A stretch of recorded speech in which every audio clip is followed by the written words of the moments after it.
Good afternoon and welcome back to the channel. This is Apostle Benny. Just stopping by today. Today is Thursday, February 13th, day before Valentine's Day. It's a good day. I actually saw my son. My son rolled up on us and delivered some flowers to my wife, um, who enjoys days like Valentine's Day. I love celebrating my wife anyway, so it was great. I was glad to see him do that, to come and drop off flowers to his mom. I don't think children know how much they mean to their parents, and especially when you get a little older. But speaking of children and parents, today is a great day because uh, Senator Kennedy uh, got sworn in today as the director of or secretary of HHS, Health and Human Services. He's over that, so he's going to make America healthy again. That's his mandate. Um, he actually talked about a place that really doesn't. I don't want to say they don't care about children. It's just that they have a funny way of showing it, and that's USAID, USAID. They've been under fire. His uncle. I'm actually going to show his uncle is the one who put this in place in 1961. Uh, Jack Kennedy, John F. Kennedy, my first president when I was born back in the day, first one that I realized that actually knew who he was. And I understood when he got assassinated and how that changed my household. Uh, Even though I didn't understand, I was born in 1958. So when the 60s, my brain was just being developed. I was just finding the stuff out. So Kennedy was shot then. Martin Luther King was shot then. Robert Kennedy, uh, um, the father of our secretary, was shot then. And it was a very crazy time back then. It was a lot of prejudice and a lot of um, racism going on. That's why when I look at today, I'm like, I don't know why people are really pressing into racism. Racism has been here. Racism is going to be here. There's a lot of people who don't think it exists anymore. Racism is always going to exist. I believe I saw racism in the Bible, system set up for a people, and God even chose a people.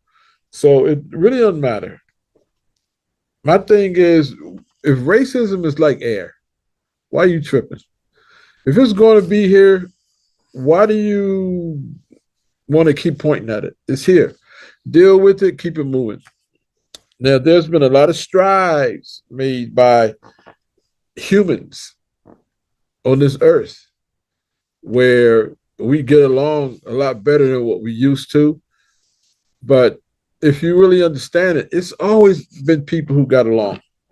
There's ones who don't and ones who did. And it's always going to be like that, regardless of your race, regardless of your blood, regardless of anything. Uh, Religion, all kinds of stuff divides us, man. But the reason is we're individuals, and you have a right to choose what it is that you like to like and what you don't like.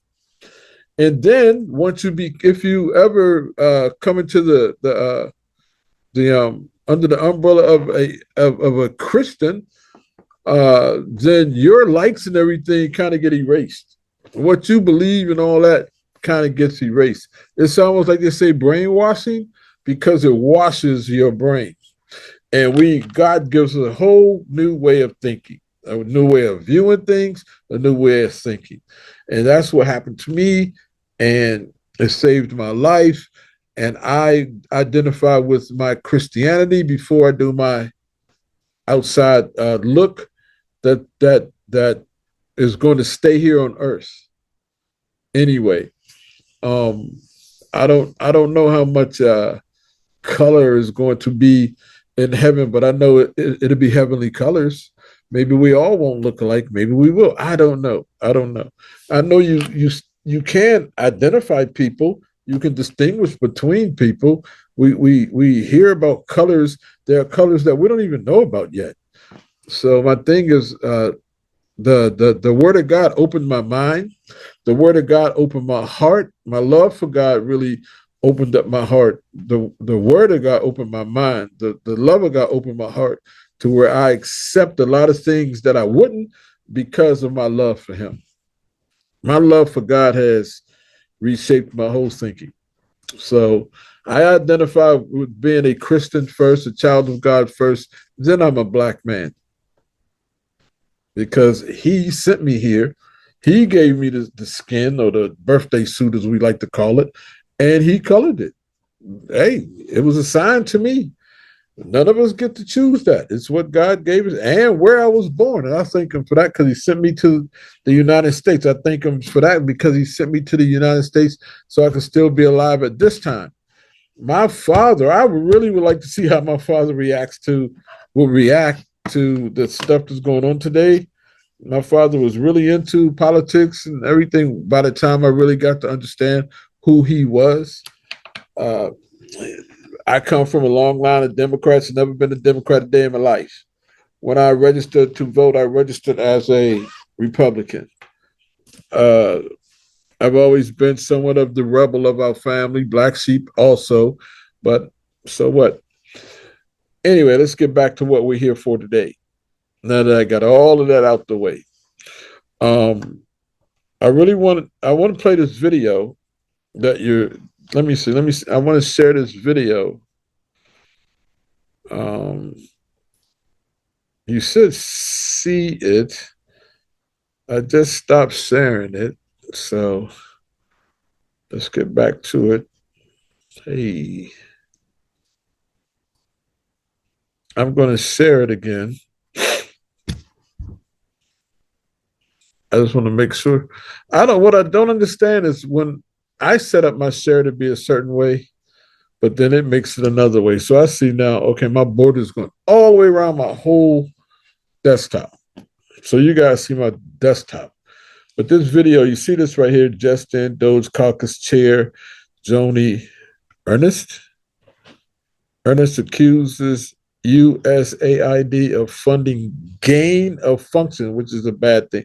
We shouldn't, that's supposed to have been funding gain of function research in Wuhan. They said that they weren't doing that, and they tried to tell us that it was conspiracy theory. Anyway, I'm gonna let this play. Yeah, listen, just listen. Y'all just listen. Then I'm gonna come back and make some points. Senator Ernst. Thank you, Mr. Chair, and thanks to our witnesses for being here today for this important hearing. All Americans should be able to take great pride in our generosity, and the government agencies coordinating aid efforts should be eager to share the details about how their use of taxpayer money makes the world a better place. Taxpayer money. The hard truth is, as we have seen, USAID. Look at this picture behind her. Y'all look at this back here. Y'all should, all of us know what this is. Has been out of control for decades. There's no shortage of questionable USAID projects. For example, a $20 million grant to the Sesame Workshop nonprofit to create an Iraqi version of Sesame Street. More than $9 million intended for civilian food and medical supplies in Syria ended up in the hands of violent terrorists. And another one, $27 million was designated to so-called reintegration gift bags, which may even include a Barbie doll for deported Central Americans. There was also $68,000 awarded for dance classes in none other than Wuhan, China. And after being stonewalled by USAID I'm processing this.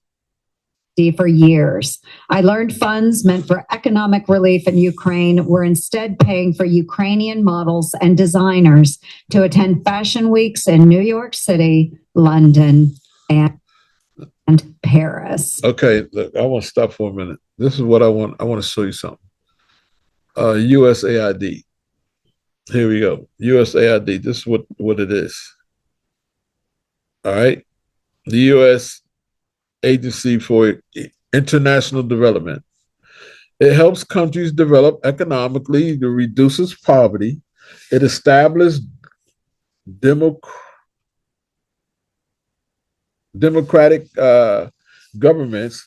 USAID also provides humanitarian aid to countries recovering from disasters. Doesn't all that sound great?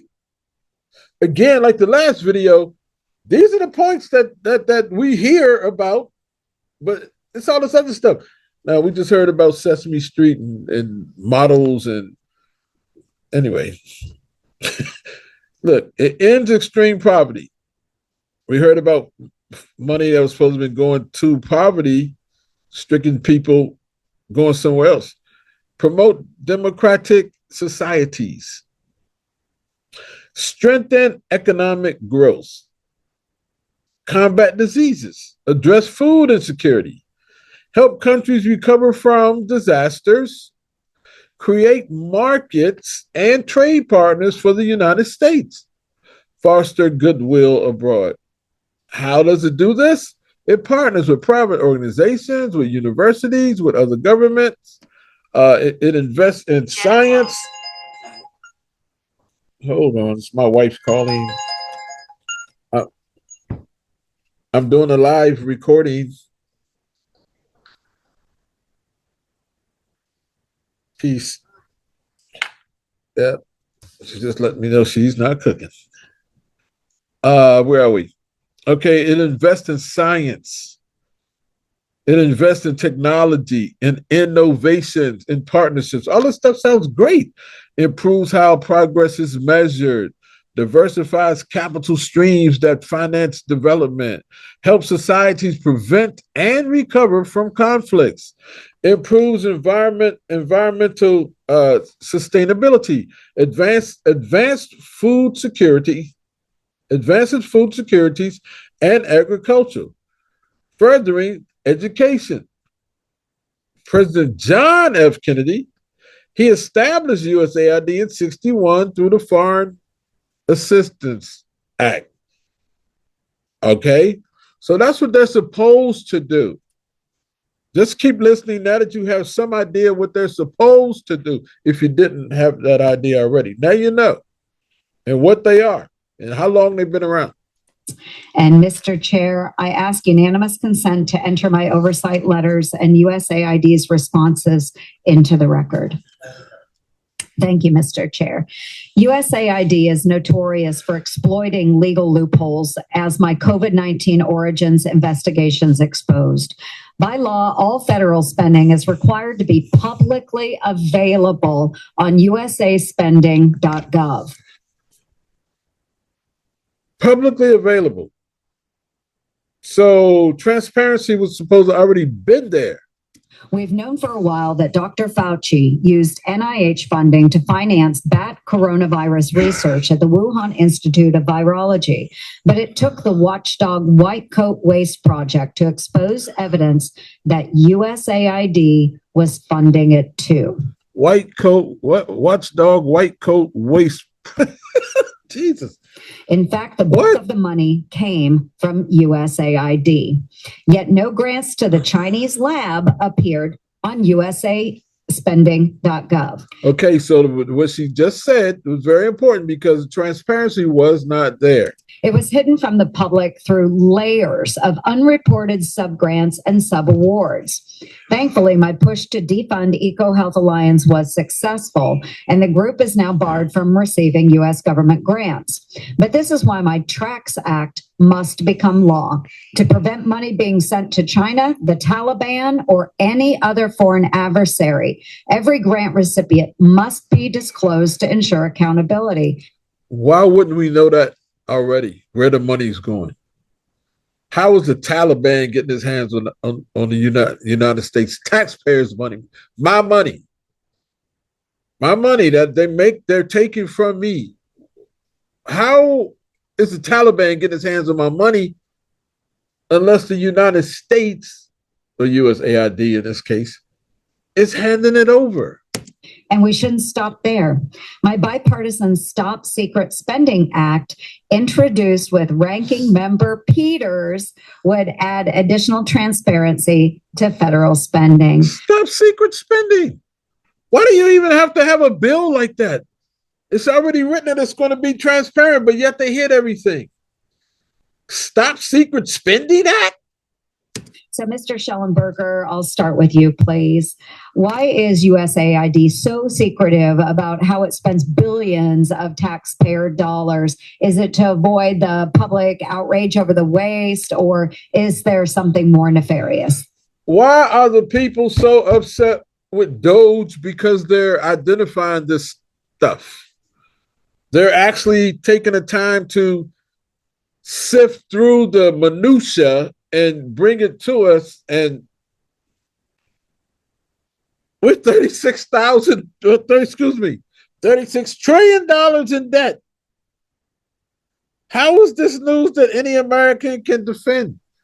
How is it that in the left is so upset that Elon is exposing this stuff instead of looking at what he's exposing? They're just upset that he's exposing it. They're upset that he's coming against USAID and not looking at what USAID was doing. But they're upset they're being exposed. And we don't like that. It's Donald Trump doing it. He's using Elon Musk, but it's Donald Trump doing it. You want me to get deeper? It's God doing it. He's using Donald Trump, but it's God doing it. When we get deeper, the devil's having the cover pulled off of him right now. God's exposing him. You know how they say the devil's in the details? Well, God's showing us the details. And yet we're upset about it. We're not upset about the detail. We're upset that the devil's being exposed. And you call yourself Christian? I'm not going to come against you. I don't know why this is viewed upon or looked as conspiracy theories when one after another we're finding out that what they call conspiracy theories are true. It's real. I don't know how a sane person agrees with this the waste that USAID is, to me, no better than a shell company or a front. When I used to run the streets, we looked for somebody who it looked like it's the cleaners, but they were selling drugs in there or laundering money. USAID looks like that. They just connected to the government, but they doing some nefarious works. Let's get back to this. I'm only going to play a few more minutes. There. Well, thank you, Senator. And first of all, thank you for your leadership in bringing transparency and accountability to aid and the funding there. Obviously, this example you just gave of the Wuhan Institute of Virology is incredible. I mean, the fact it appears that the U.S. government funded the creation of the virus that caused the global pandemic. Mm-hmm. We also know that President Barack Obama had banned that research, and that Anthony Fauci had created a workaround to get around that and move that research to the Wuhan Institute of Virology. Had there been some transparency about it, I think some questions would have been raised. one of the claims, of course, that was made right after Senator Cotton raised the idea that maybe it did leak from a lab. Washington Post claimed it was a debunked conspiracy theory. Anybody who had just Googled virus lab leak would have discovered that there had been years and years, maybe decades, of news stories about viruses leaking from labs. It's a very common thing, and of course, it was one of the main reasons that we wanted to end that risky gain of function research, because we knew it was the high risk of something leaking from a lab. So I think I applaud your work. We need much more transparency with it.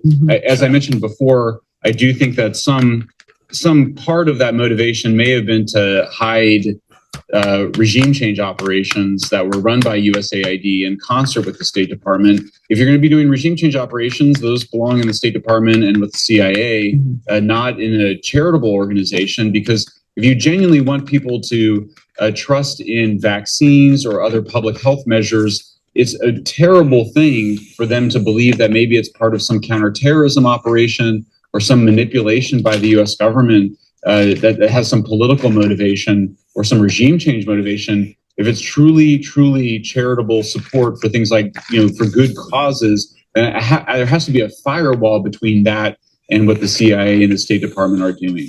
Yeah, transparency. It is so important. I'll continue with you, and then Mr. Ruger, you can add your thoughts as well. But absent a forensic audit by the Trump administration, do you think we would have ever known the full depth of USAID's spending or misspending in this case? No, I mean, this is, obviously the administration is pursuing a model that Silicon Valley has used for a long time, which is that you do need to make changes to actually see what's going on. And so, I think it's an incredible moment of reform. I wish it were bipartisan. The last time of serious reform in the United States was, of course, in the mid-1970s. We had the Church Committee hearings exactly 50 years ago this year that were bipartisan, that revealed much of the abuses of power by the CIA, by the FBI. It led to a set of reforms, including greater whistleblower protections. I do hope that Democrats will join you, Senator, in pushing for those reforms, because it's obviously in the interest of all of us, all Americans. And, in most of the past, the FBI had been weaponized against leftists in the United States. It's only recent that we see the deep state mostly targeting right-wing populists. But that this sort of commitment, it's an all-American commitment to not letting the state be abused for political reasons. And I think next time, you never know, it could be weaponized against the left again. And so I hope that Democrats will join you in making this renewed push. And I applaud the Republicans for taking up the mantle of pushing for greater disclosure, greater transparency, greater accountability. And I just think some overall clarity about what does the United States want its interaction with the world to be? Is this still the same? Are we still in the period after World War II to today, or do we need to kind of rebalance our relationship? I think the public voted for a rebalancing towards a more America First agenda. I also don't think Americans want to completely withdraw from the world. But again, I do think that some basic hygiene is in order in terms of separating out what is genuinely charitable or development activities from what is regime change, censorship, disinformation, information control activities. Right. No one's trying to be isolated. We don't want to be an isolated country. We want to actually be who we're supposed to be. We are the leader of the free world. And that's what we want to do. We want to get back to that. We want to get back to being the moral compass. Right now, we're like the degenerate country. We're the country where everybody comes to do boo-boo, to come to degrade itself. That you have some undesirables, send them to us. Send them to us. Send us your weak. Send us your undesirables. Send us your criminals. Send us your gangsters. Send us the people that you don't want in your country. They took the logo on the Statue of Liberty too far. Something about send us your weak and blah, blah, blah, this, that, and the other. No. And we should have said up until when, hey, we're not going to just continue to take on people, whether they're brilliant or not brilliant. We can't just keep on taking in people. If we are, then we gotta kill off the Americans, and that's what's been happening.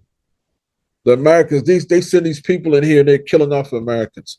I do want to get to her closing arguments, her closing statements, which I think are interesting. They're down here. Let's get to here when she's talking again, right after this guy. So, and there are some gems that we will be able to. I love that she was talking about the. This is how she phrases this. That we could use. We're breaking up the boulder of federal government. Breaking up the boulder of federal government. Boulder of federal government. And then she talks about the gems. And there are some gems that we will be able to pull out of there, but the rest is rubble. And I hear that. So it's not like we're trying to just get rid of everything. We just want to get back to doing what we were doing. That was right. Why did Kennedy even desire to have the USAID? Not for Sesame Street, not for the alphabet people's agenda, not for somebody's personal gain, but to help others. One thing that we need to understand as Americans, if we're not healthy, we can't help anybody. I'm going to tell you a statement that I heard Robert F. Kennedy say, Jr. He said, a healthy person has 1,000 dreams, but a sick person has one. And I should know, because I got health issues, and my one dream is that I get well. And that's what sick people who aren't well, they just want to be well again, man. Y'all don't understand how important your health is. So I'm working now to build my health. And it's hard when you got a lot of bad habits already. But that statement was so true. Let's listen to her. Needs to go away. And I know from the chairman, Chairman Paul, Senator Johnson, Senator Langford, and I have all engaged in these efforts, each of us for over a decade now, in attempting to identify the waste, the fraud within our federal government, trying to get those reforms over the finish line. And it wasn't until we had the Trump presidency and the appointment of those in the Department of Government Efficiency with Elon Musk that we actually have the platform now to get it done. So I'm really grateful that we have that opportunity to do that now. And I know I'm way over, but we'll go ahead and close out. But I'll give you some closing thoughts as well. And I just want to be clear, as we're talking about this, that there are many other groups that are supported by USAID that are doing great work. As I said, there are some gems amongst the rubble. There are programs that help us care for orphans. There are programs that help us care for people with HIV. Those are important programs. But imagine how much more good work could be done if we use those dollars that instead ended up enriching terrorists and mad scientists in adversarial countries. So after keeping its spending records hidden from Congress and taxpayers, USAID employees are now protesting the review of the agency's records by President Trump's Department of Government Efficiency. It is pretty outrageous. It's no surprise that Washington insiders are more upset at DOGE for trying to stop wasteful spending than at USAID for misusing their constituents' tax dollars. I'm going to stop her right there because I think that's one of the most important things she said. I reiterate, why are they so upset with DOGE? Why aren't they more outraged with what DOGE is finding?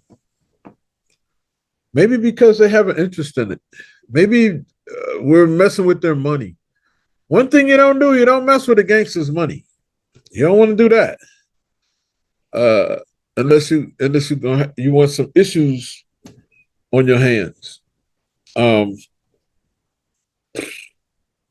Wow. Hey, Dr. Fauci, I hope and pray they come get you. That was some rotten stuff you did, bruh. Yes, I'm a man of God. Yes, I forgive. But sometimes you got to pay. I forgive you, but you got to pay. You can't just get away with that. There's some grace that God gave you and mercy, but you got to pay. They coming for you, Fauci. I see y'all next time. Oh. Yeah, I got to get saved. Romans chapter 10, verse 9 and 10 says, if you confess with your mouth the Lord Jesus and you believe in your heart that God raised him from the dead, you shall be saved. With your heart, you believe into righteousness. With your mouth, you confession is made into salvation. You got to get saved, man. Above all of this stuff we're talking about and the outrageousness, when this thing comes to an end, I don't want to see you in hell. I don't want to see you go to hell. Because from what I've seen in the Bible, the people in heaven, we can see over there. We can see over in that gulf. I'm going to heaven. I've accepted Jesus. I want you to come with me. All right. And if you do, send me an email. Send me an email to DOYDM prayer. DOYDM prayer. We'll continue to pray for you. And then follow us on Disciples of Yeshua Deliverance on YouTube. On Saturday, we go live every Saturday.